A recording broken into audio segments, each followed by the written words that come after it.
Good morning, everybody. This is Eureka John with Eureka Street Crypto Hub, broadcasting live on Theta TV at 5:45 in the morning, July 1st, 2021. Yes, sir, it is already July in 2021. This year has been flying by. Anyway, if you're just stumbling onto this show, this is my video blog. I am basically just talking about every single thing I'm learning daily about cryptocurrency, and I'm documenting it so I can look back and see how right or wrong I was, or just see what kind of progress I've made. I'm not doing this as a financial advisor or as some kind of teacher. I'm not your teacher, and I'm not shilling anything because I'm not paid by anybody. And I'm not asking you for money either. I'm not asking for donations. I don't ask for donations. It's just, this is, this is my project. I have a job, man. So, anyway, let's go take a look at the CoinGecko and see what is going on. Okay, let's refresh this page and let's see what we have here. 33,382.05 is where Bitcoin is. Ethereum's back over 2,000 after quite a significant dip. A couple days ago it was at 17 something. And it's funny that I'm talking about 1,700 as a dip now. That's just, who would have thunk it this time last year, right? People thought it would be crazy, but here we are, alas. I don't normally use that word alas, but sometimes it's just appropriate. And here I go, using it. Anyway, so let's see what else we have here. We have Tether, 99 cents stablecoin, obviously. So, Tether and then Binance USD and USDC are all stablecoins in the top 10. And not sure why. Binance coin 286.54. And we have Cardano, $1.32. Dogecoin, 25 cents. XRP, 66 cents. Polkadot, 15.36, and Uniswap, $18. Bitcoin Cash, 492.51, down 3.6% from yesterday. Litecoin, 136.28, down 3.7%. Solana, 33.03, up 0.3% from yesterday. Chainlink, 17.97, 4.9%. A lot of the Chainlink natives are getting a little restless right now, but don't worry, I think Chainlink's going to be just fine. And then Ethereum Classic moves up ahead of Polygon. I don't even know how Ethereum Classic still has value. I mean, it's kind of, from what I understand, it's kind of like a zombie chain. And zombie chain means just a chain out there with no activity, and people are just buying and selling it as out of pure speculation. So I don't know.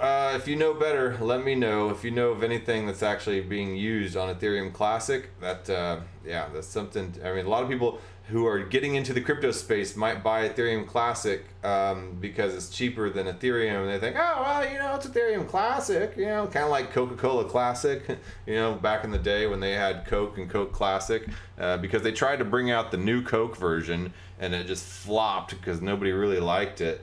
And so then they brought out Coca-Cola Classic. But that's not really what this is. It's not the same metaphor scenario. What happened is, there was a hack in exchange, and they had to decide whether or not they wanted to, go against the decentralization principles and rewind during this major hack that could have brought down the entire Ethereum network for good. Eventually, they ended up voting to do so, and they started a fork of it, which is Ethereum Now, and Ethereum Classic is the original one, original chain, as if that hack had never happened.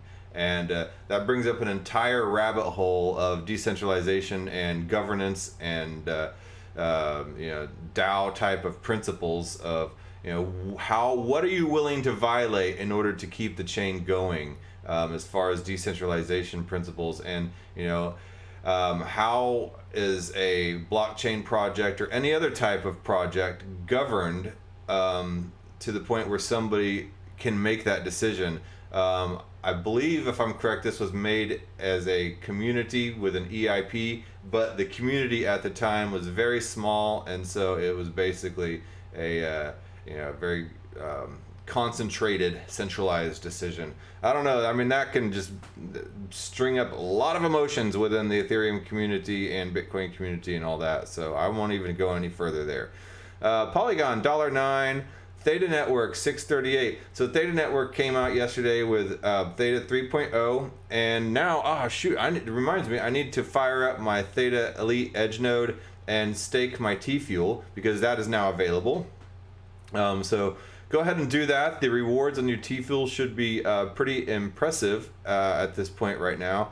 There's a whole lot of new implementations going on. I'll probably have to dedicate in that whole episode. But just if you're on Twitter, I mean, just search the keyword Theta, and you'll just see tons of stuff out there of people just like that do nothing but follow Theta. And the same thing goes for pretty much any blockchain. If you go into Twitter and you put a $sign in front of anything, and hold on, and you search right here, you know, and you will find content or a hashtag. You will find content of people that follow, you know, just about anything. Yeah, Theta, you will find all the information you need to know. Yes, I did watch the Komodo half-year live update stream. Yes, and Komodo had the Komodo half-year live update live stream yesterday, and I watched it. It was pretty interesting. The atomic DEX in Komodo is an atomic swap style DEX that is peer-to-peer. It does not require any type of central exchange type of behavior in which there's order books and stuff like that. And there's also, you know, so you keep your keys and you can do interchain swaps, or intrachain. I don't know, but you can swap between, say, Bitcoin and Ethereum, you know, blockchains, or Komodo and Zilliqa blockchains, etc., etc. Just the various types of blockchains. And you know, a lot of these other DEXs, you can't do that. For instance, Uniswap, you can only swap ERC20 tokens on the Ethereum blockchain. You know, and then, you know, Zilliqa has their own, that's ZilSwap, even though they're building the Ethereum bridge. You know, but a lot of these blockchains have their own DEXs, but you can only trade on their blockchain. So what the Atomic DEX does is it allows you to trade between different blockchains, and that's really cool. One of the features that people talked about in there that of Atomic DEX that people come back to me is like, why can't I connect my browser wallet to the Atomic DEX? Well, I learned today, because you have to use the Atomic DEX as your wallet also, and you know, a lot of people for various reasons might not want to use the Atomic DEX as their wallet. So let me see, atomicdex.io. all right, and you know, so, oh wow, they upgraded their website, and so here it is. You know, you can use this as your wallet, and you download the app. But a lot of people might not want to use that for various reasons as their wallet. They like their MetaMask and they like other browser wallets. So now I believe they're working with Poly to, I'm not sure what Poly is, but another project to create that browser wallet compatibility called WebDex through Atomic DEX. So that should be pretty cool. Anyway, enough for some quick announcements. I wanted to kind of roll back to the basics today, and I'm working on some, you know, teaching materials for Komodo Academy, and I'm learning a lot just about like the fundamentals. And I think every once in a while, even no matter how professional you think you are, you should roll back and look at the fundamentals of things, and you know, just get it down, you know, by memory. Learn concepts. A lot of times you'll go back to basics and you'll totally forget about some concept, and then see how it might apply to some new type of development. Or if you're just a beginner, welcome. And you know, I'm going to talk about blockchain consensus protocols, rules for a decentralized agreement. Everything relies on consensus protocols in blockchain. That's what blockchain is. Blockchain consensus protocols, sometimes called blockchain consensus mechanisms, are a set of rules that determine how a decentralized computer network reaches agreement on which transactions are valid and which ones are not. This is an absolutely indispensable component of any blockchain network. And so I got this handy little highlighter tool. I'm going to go ahead and just use it there. So it's called, what is it called? Weava, W-E-A-V-A highlighter, and it plugs into your browser. Here, let me show you. Oops, wrong. And never mind. It's cut off, and I don't feel like adjusting it. Anyway, whatever. WEAVA, WEVA. So anyway. Let's call the blockchains run on a decentralized peer-to-peer network. And I hate the word peer. It just reminds me of my guidance counselor from middle school talking about peer pressure. But your peer is basically anybody else at your level, and not some kind of decentralized top boss, not some kind of centralized top boss telling you what to do. Your peer is your equal. It's a decentralized equal person network. Each computer in this network is called a node, and that's another thing that I had to kind of figure out what a node was. That a node is basically just a validator. A validator is a node, and it's a computer, and it's all the same, and a node independently validates all transactions in blocks. In effect, each participant in the network is checking the work of every other node in the network. If a mistake is found, that is, if a node is trying to submit a faulty transaction or generate a block with an inaccurate nonce, the rest of the network will notice and reject the process. Apparently, a nonce is a derogatory term in the UK for somebody that likes little kids. But that's not the case here. A nonce is a random number generated that in proof of work mining, that the computer doing the mining work has to go through all these intense algorithms in order to try to figure out this random arbitrary number called a nonce that is generated randomly, and it's done using a random algorithm. And these hash numbers are really hard to just figure out an equation to actually get to that number. So that's why the difficulty increases a lot of times whenever there's a lot of hash power going on, because to create more of a challenge in finding the nonce. So whatever computer node, a validator, finds this nonce will win the block reward, and the rest of the computers in that network have to validate that yes, that was the correct algorithm to find that nonce. And then once that's all validated, the block is produced and the reward is given. So that is consensus in a nutshell.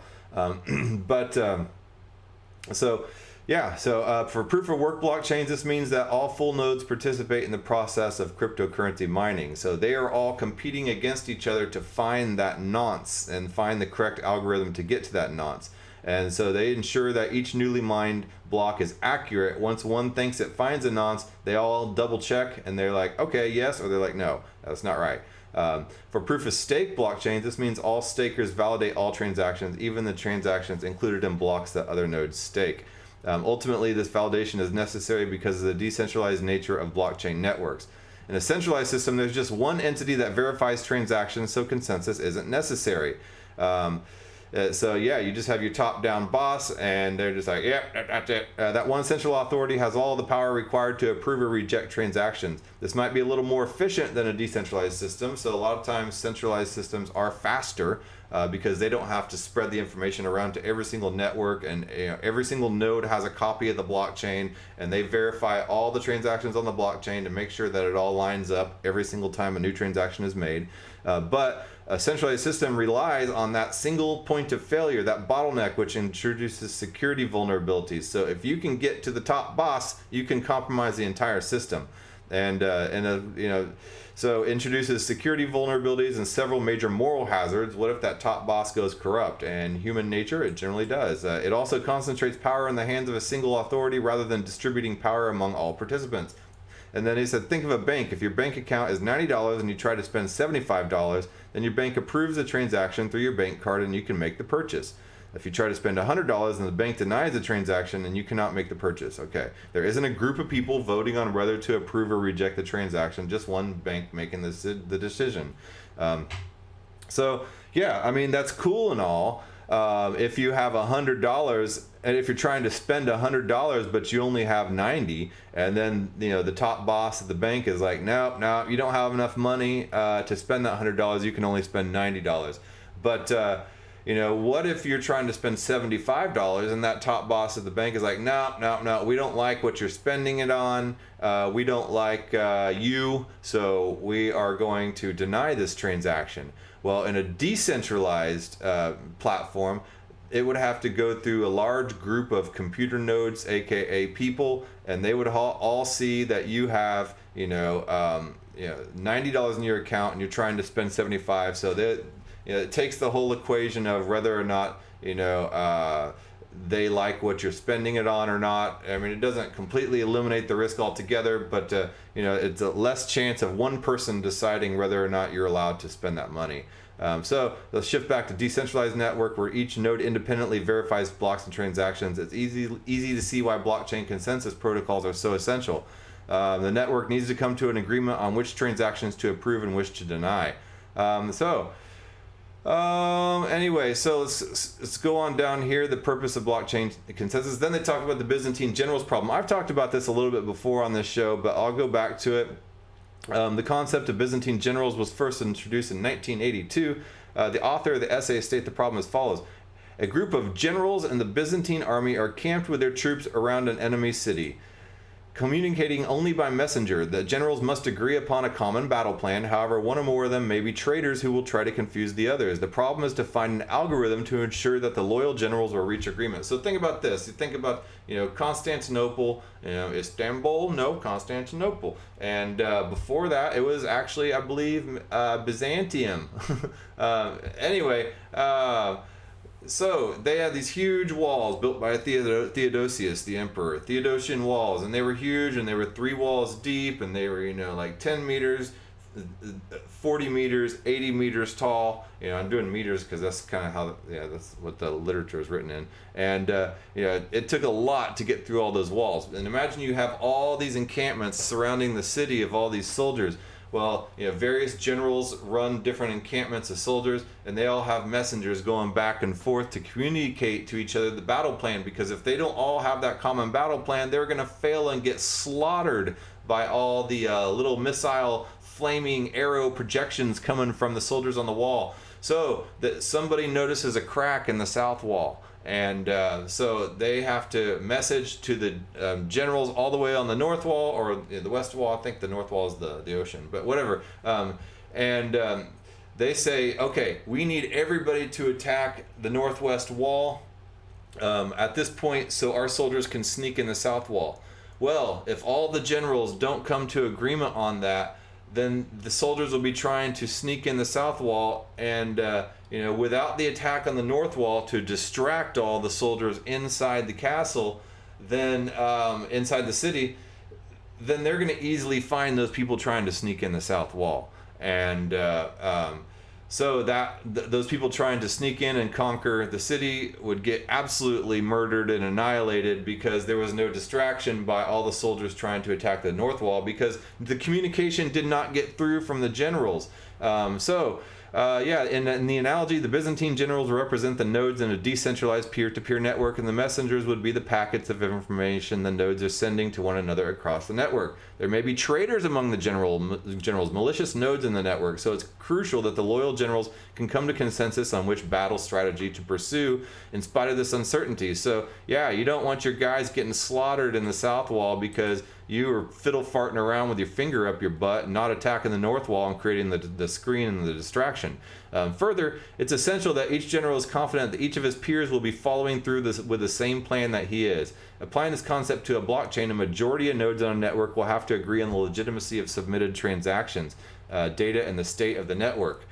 And then a related concept known as Byzantine fault tolerance refers to the ability to keep a network operational in cases where faults occur. So even if there is some miscommunication between the general, there's kind of a tolerance to a certain amount of mistakes that can happen. That is, networks must remain operational even when some nodes are dishonest. Some generals don't get the memo. Even when some nodes lose connectivity and drop off the network, and when some nodes in the network disagree about which transaction is valid, all blockchain networks must exhibit a strong degree of Byzantine fault tolerance to be successful. So when you see Byzantine fault tolerance, when somebody says it has a high Byzantine fault tolerance, that's what. Now you know what that means. Okay, so then another problem is the double spending problem. that consensus prevents. So double spending is a challenge unique to blockchain networks that support cryptocurrencies. Double spending is, okay, say you're sending an email and there's a copy of your email left on your computer, and then another copy is made on the other computer, on the receiving computer. In blockchain, this is not supposed to happen. You're supposed to send the original. So, as the name suggests, double spending is the ability to fraudulently spend the same currency twice. In some senses, all currency gets spent twice. If I use a $10 bill to pay for a sandwich, the proprietor will certainly turn around and use that same $10 bill again in the future. But this does not apply to crypto. In some ways, this is true for Bitcoin. If I send somebody, say, 2 Bitcoin, they will be able to use the 2 Bitcoin again. But this is not. There's a nuance here, and I'm not going to go deep into that. But that's not what they mean by double spending. Double spending refers to the same person using the same currency from the same wallet more than one time. And so for that to continue on the example above, imagine to use the same $10 bill to buy the same sandwich, but now I take that $10 bill back again and use it to buy a cookie and a coffee too. We recognize this is stealing. I took the funds that were no longer mine and I spent them a second time. That's what I mean when we talk about double spending. Double spending is a result usually of a 51% attack. That's when somebody has more than 51% of the nodes under their control, or 51% of the hashing power if you're doing proof of work mining. And so they can make decisions and reverse decisions, and they can make a transaction and reverse that transaction and use that same money somewhere else because they own 51% of the power or of the network. That's where decentralization comes into play.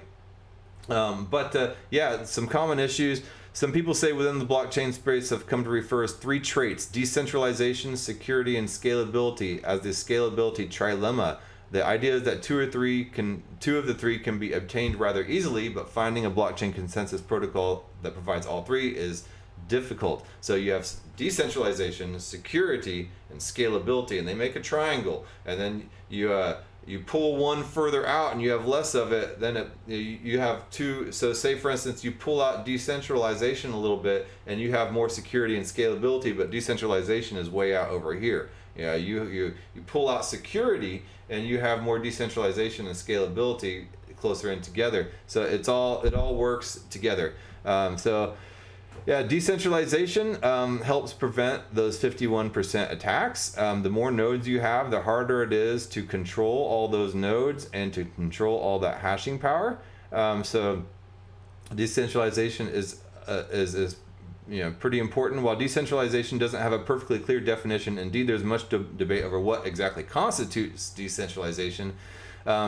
It is something that virtually every blockchain project values. Most blockchain consensus protocols provide a to moderate to high level of decentralization. Some networks employ a limited number of master nodes or elected stakers, such as Dash and Cosmos, which reduce centralization in favor of security in the former case and scalability in the latter. The more decentralized it is, a lot of times, the easier it is to find some little point to dig in. So as mentioned earlier, 51% attacks present a major threat for blockchain networks. Proof of work blockchains are especially vulnerable with the average amount of 1.9 million stolen per attack. So a 1 hour 51% attack can be executed with less than $100 on a number of cryptocurrencies with market cap in excess of 1 million. So yeah, and then proof of stake attacks can suffer under nothing at stake attacks, in which somebody can basically falsify a staking and falsify the amount that they have staked on the network. So anyway, and then scalability. Achieving high scalability requires accepting trade-offs in either decentralization or security. Centralized systems can be secure and can scale easily, but they aren't decentralized at all. Conversely, some decentralized systems can scale, but it's often at the cost of security. Other decentralized systems are ultra secure but can't scale.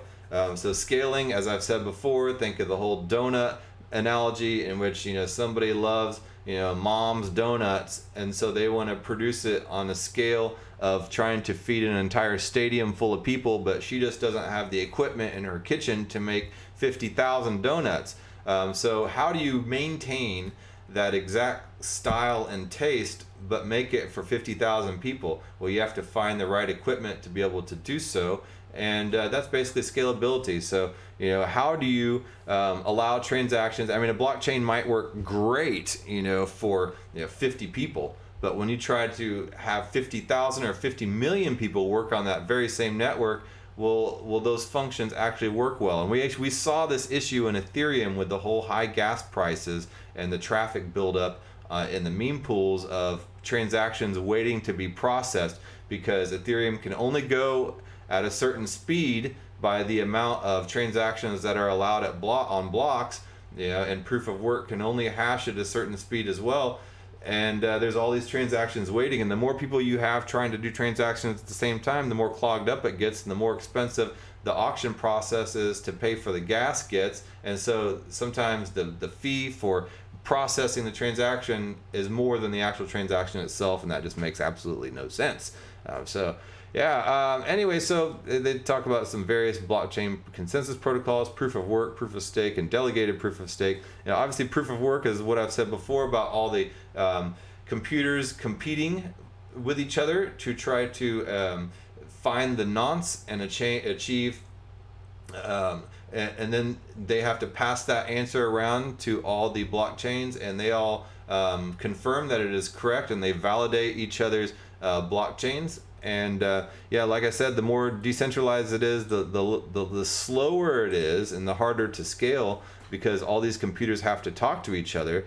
But it's definitely a more decentralized way to do things. So what does this look like for a blockchain network? Through a process known as cryptocurrency mining, all the nodes in a proof of work network try to solve a cryptographic puzzle and find a number called a nonce. To put it simply, the first computer to find the right nonce solves the puzzle, unlocks the block, adds it to the blockchain, and wins some coin for their efforts. It generally relies upon, hold on, let me just see here and just highlight this. Proof of work generally relies upon miners using hardware mining rigs competing to solve these complex mathematical issues. Depending on a proof of work's hashing algorithm, mining typically involves nowadays ASICs for the most part. Some cryptocurrencies can use GPUs. Not many can use CPUs anymore. I'm not really sure what an FPGA is. So a lot of miners need to invest in expensive mining equipment to participate in validation. Right now, with all the mining equipment leaving China and China banning all mining, it's actually a good time for some smaller miners or in the other parts of the world to jump in and try to get a little piece of the pie. So keep that in mind. And then proof of stake here. So proof of stake is the method of securing a network by allowing people who hold that blockchain's coins to validate transactions in blocks. It's known as proof of staking. Stakers are able to earn additional coins known as block rewards proportional to the amount staked. Those with more coins at stake typically validate more blocks and thus earn more block rewards. Since these stakers hold the coin, they have a financial interest in keeping the network honest, so they have skin in the game and making sure no fraudulent transactions are validated. After all, if the network permitted fraudulent transactions, users would find the currency useless, causing a sell-off and a massive decline in value. Moreover, in most of proof-of-stake systems, bad actors who are caught verifying fraudulent transactions don't receive block rewards and can lose staked funds. So if you're running a validator node and you're not doing things correctly, your stakers are going to see that, and they will pull all their funds off of your validator node, and you will be out of business. So you got to behave. And so I made this little thing here. This is your basic supply and demand curve, and this will help explain proof of stake a little bit, hopefully. So you have price and you have quantity, and you have the demand line right here. And the more demand there is, the more quantity is made, and the higher the price goes up as well. Okay, so what happens if you try to overtake the network with a 51% attack by buying up a bunch of stuff? If you try to buy 51% of the network, it's obviously going to drive this demand curve. Let me change the color over here, and it's going to drive it up over here. Okay, and that will drive the price up, pretty significantly. And so it's going to be expensive to buy that whole network and more than 51% of the network. And so when somebody does that and say they're trying to overtake the Bitcoin network, and some nation, state, or country goes in there and says, I'm going to buy the Bitcoin network and it's going to be under my control because I want to bring it down or whatever, And so it's going to be very expensive to do that. And the more that they buy, the higher the price goes up. But in proof of stake mechanisms, what happens is the supply gets locked up, and so this curve moves over here, and that goes that way, and the price goes up even further. And then this less supply, the price goes up, and so then things become even more expensive. And on top of that, if more than 51% of the people that hold that token lock up their network, then it becomes impossible to do a 51% attack, because more than 51% of the network is occupied up in the vaults, being locked up on the validator nodes. So it basically, when you have a well-populated proof of stake network, it 100% prevents 51% attacks, because it's just physically impossible. So that's my little take on proof of stake. So unlike proof of work, proof of stake is considered to be accessible to more people. This is because stakers don't need to buy and install specialized hardware to participate in validation. Instead, they can actively participate in network consensus with personal computers or mobile devices that support staking wallets. However, in contrast to proof of work, you do need to own a blockchain's coins before participating in validation of a proof of stake network. So there's give and take, It allows the little guy to not have to buy all this expensive equipment. And it's not only buying expensive equipment once, it's maintaining and upkeeping and buying the new versions of it. But then again, you don't have to be a token holder in order to jump in and approve it and be a part of the system. So, it's decentralized in that way. Proof of work is. Anybody can join it. So there's some gives and takes. And then there's delegated proof of stake down here, in which people assign specific nodes to be validators, and they vote on who's going to be the validators. So say, for instance, like the ARC blockchain, I believe, has 50 proof of stake, delegated proof of stake nodes, and everybody votes on who those are. And if they're behaving badly, they can be voted out and somebody else put in and stuff like that. So there's the delegated ones that actually generate block value and rewards, and then there's the other ones that just keep the system going. Anyway, that's all that I have time for, really. I just kind of wanted to go through and give a dry run on some of this material to learn it myself too. So hopefully this clears up. This is kind of more of a beginner's episode, and this kind of may have cleared up some holes that you may have had in your education around blockchain consensus. And or if you're seeing this for the first time, I hope it helped, and feel free to DM me. I'm at Twitter at Eureka John, right there in the bottom left, at Eureka John 1. Or you could just respond through YouTube or whatever platform you're on, Odyssey, and I'll be happy to answer you. Give a thumbs up. Like I said, I'm not asking for donations or bumming money or anything, but I'll definitely take the thumbs up and the pat on the back, the attaboy. That's always good to hear. I do this daily. This is my show, and I'm here to learn and to pass it on and to show you that blockchain is not some kind of MLM type of thing, multi-level marketing, pyramid scheme, Ponzi scheme. I mean, there are some Ponzi schemes out there, but there's Ponzi schemes out there in the real world as well that have nothing to do with blockchain. So just watch out for scammers, and this is why I'm here, to try to help educate you and myself on all this stuff. And I hope it helps. And like I said, feel free to ask me any questions. I'll be happy to answer, or at least point to you to a place where you can find some answers, or maybe it'll set me on a journey to go look for some answers myself. So yeah, man, you have a good day. I'm off to work. All right, I'll talk to you tomorrow.